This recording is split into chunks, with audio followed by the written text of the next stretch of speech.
ಕರುನಾಡಿಗೆ ಮತ್ತೆ ಕಾವೇರಿ ಶಾಕ್ ಎದುರಾಗಿದೆ. ತಮಿಳುನಾಡಿಗೆ ಕಾವೇರಿ ನೀರನ್ನ ಹರಿಸಲೇಬೇಕು ಅಂತ ಹೇಳಿ CWRC ಆದೇಶವನ್ನ ಹೊರಡಿಸಿದೆ. ಹಾಗಾಗಿ ಇದೀಗ ಮಂಡ್ಯ ಭಾಗದ ರೈತರಲ್ಲಿ ಮತ್ತಷ್ಟು ಆಕ್ರೋಶ ಹೆಚ್ಚಾಗುವ ಸಾಧ್ಯತೆಗಳು ಕೂಡ ದಟ್ಟವಾಗಿ ಕಾಣಸಿಗ್ತಾ ಇದೆ. ಪ್ರತಿಭಟನೆಯ ಕಾವು ಕೂಡ ಮತ್ತಷ್ಟು ತೀವ್ರತೆಯನ್ನ ಪಡೆಯುವಂತಹ ಎಲ್ಲಾ ಲಕ್ಷಣಗಳು ಕಾಣಸಿಗ್ತಾ ಇದೆ. ಆ ಕುರಿತ ಬ್ರೇಕಿಂಗ್ ಅಪ್ಡೇಟ್ ಬರ್ತಾ ಇದೆ, ಬನ್ನಿ ನೋಡ್ತಾ ಹೋಗೋಣ. ತಮಿಳುನಾಡಿಗೆ ಕಾವೇರಿ ನೀರನ್ನ ಹರಿಸುವಂತೆ CWRC ಆದೇಶವನ್ನ ಹೊರಡಿಸಿದೆ. 15 ದಿನಗಳ ಕಾಲ ನೀರನ್ನ ಹರಿಸಬೇಕು ಅಂತ ಹೇಳಿ CWRC ಆದೇಶವನ್ನ ಹೊರಡಿಸಿರುವಂತಹ ಹಿನ್ನೆಲೆಯಲ್ಲಿ ಇದೀಗ ರೈತರ ಆಕ್ರೋಶ ಹೆಚ್ಚಾಗ್ತಾ ಇದೆ. ಇಂದಿನಿಂದ ಪ್ರತಿನಿತ್ಯ 9,000 ಕ್ಯೂಸೆಕ್ಸ್ ನೀರನ್ನ ಬಿಡಬೇಕು ಅಂತ ಹೇಳಿ ಆದೇಶವನ್ನ ಹೊರಡಿಸಲಾಗಿದೆ.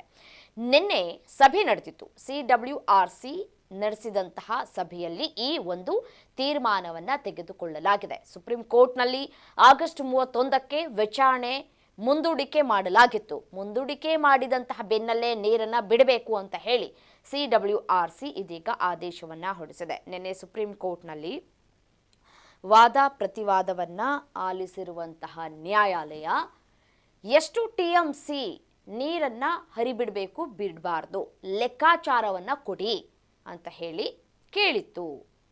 ಇಲ್ಲಿವರೆಗೂ ಎಷ್ಟು ನೀರನ್ನ ಹರಿಸಿದ್ದೀರಿ, ಈಗ ಎಷ್ಟು ನೀರನ್ನ ಬಿಡಬೇಕಾಗಿದೆ, ಈಗ ಸದ್ಯಕ್ಕೆ ಈ KRS ಡ್ಯಾಮ್ನಲ್ಲಿ ಎಷ್ಟು ನೀರಿದೆ, ಎಷ್ಟು TMC ನೀರಿದೆ, ಒಳಹರಿವು ಎಷ್ಟಾಗ್ತಾ ಇದೆ, ಹೊರಹರಿವುದ ಕತೆ ಏನು ಅನ್ನೋದರ ಬಗ್ಗೆ ಕಂಪ್ಲೀಟ್ ಆಗಿ ಇನ್ ಡೀಟೇಲ್ಸ್ ಆಗಿ ಮಾಹಿತಿಯನ್ನ ತೆಗೆದುಕೊಂಡು ಬನ್ನಿ ಅಂತ ಹೇಳಿ ಸುಪ್ರೀಂ ಕೋರ್ಟ್ ತಾಕೀತನ್ನ ಮಾಡಿದೆ.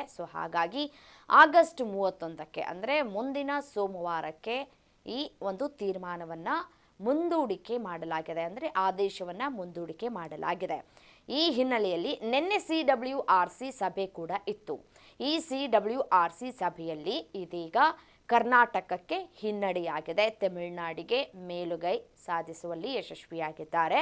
ಕಾವೇರಿ ನೀರನ್ನ ಹರಿಸಲೇಬೇಕು ಅಂತ ಹೇಳಿ ಆದೇಶವನ್ನ ಹೊರಡಿಸಲಾಗಿದೆ. 9 TMC ನೀರನ್ನ ನೀವು ಹರಿಬಿಡಬೇಕು ಅಂತ ಹೇಳಿ ಆದೇಶವನ್ನ ಹೊರಡಿಸಿರುವಂತಹ ಹಿನ್ನೆಲೆಯಲ್ಲಿ ರೈತರಲ್ಲಿ ಆಕ್ರೋಶದ ಕಟ್ಟೆ ಹೊಡೆದಿದೆ. ಇದೀಗ ಮತ್ತಷ್ಟು ಪ್ರತಿಭಟನೆ ಹೆಚ್ಚಾಗುವಂತಹ ಸಾಧ್ಯತೆಗಳು ಕೂಡ ಇಲ್ಲಿ ದಟ್ಟವಾಗಿ ಕಾಣಸಿಗ್ತಾ ಇದೆ.